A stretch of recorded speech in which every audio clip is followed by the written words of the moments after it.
আসসালামু আলাইকুম ওরহমতুল্লাহ। সুপ্রিয় শিক্ষার্থীবৃন্দ, আশা করি তোমরা সবাই ভালো আছো। এই ভিডিওটা তৈরি করছি অষ্টম শ্রেণীর শিক্ষার্থীদের জন্য।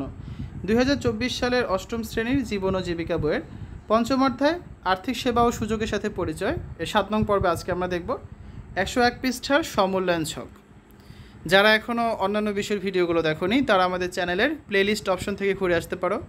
সেখানে অষ্টম শ্রেণীর বাংলা, ইংরেজি, গণিত, বিজ্ঞান, ডিজিটাল প্রযুক্তি, স্বাস্থ্য সুরক্ষা, জীবন ও জীবিকা, ইসলাম শিক্ষা, শিল্প ও সংস্কৃতি এবং ইতিহাস ও সামাজিক বিজ্ঞান প্রতিটা বিষয়ের জন্য আলাদা আলাদা করে প্লেলিস্ট তৈরি করা আছে। তোমাদের যে বিষয়ের ভিডিও দরকার খুব সহজেই তোমরা এখান থেকে দেখে নিতে পারবে। 101 পৃষ্ঠার সমূল্যায়ন। ক, তোমার পরিবার কি কি আর্থিক সেবা গ্রহণ করতে পারে তা সবার সঙ্গে আলোচনার মাধ্যমে চিহ্নিত করো। এই আর্থিক সেবা গ্রহণ করার একটি পরিকল্পনা তৈরি করো। তো আর্থিক সেবা গ্রহণের ভবিষ্যৎ পরিকল্পনা তো আমরা এখন এটা তৈরি করব। তারপর আমরা খ নাম্বার প্রশ্নের সমাধান দেখব। ঠিক আছে, তো আসলে প্রথমে আমরা ক নাম্বারটার উত্তর দেখি। আর্থিক সেবার নাম হচ্ছে কি? কর্মসেবা। আর্থিক সেবা গ্রহণের পরিকল্পনা। আমার পরিবার কর্মসেবার জন্য যে পরিকল্পনা গ্রহণ করে তা নিচে তুলে ধরা হচ্ছে।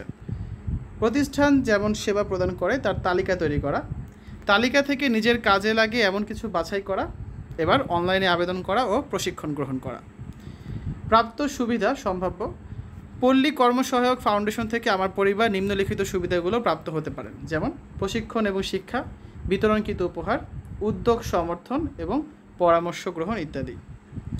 খ নম্বর প্রশ্ন কি? তোমার পরিবারের আর্থিক সহায়তার জন্য কোনো ধরনের ঋণ প্রয়োজন আছে কি?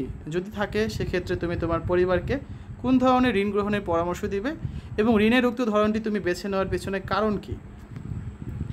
ধান চাষের মৌসুমে আমার পরিবারের আর্থিক সহায়তার জন্য ঋণের প্রয়োজন হয়।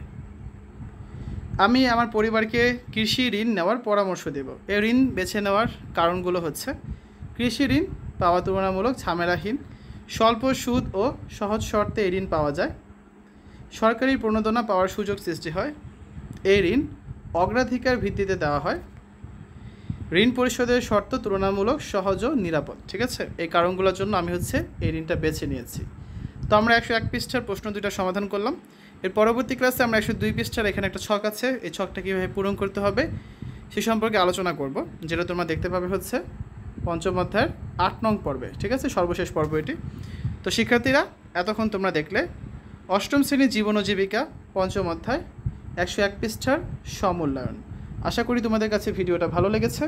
দেখা হবে পরবর্তী পর্বে। আজ এখানে বিদায় নিচ্ছি। আল্লাহ হাফেজ।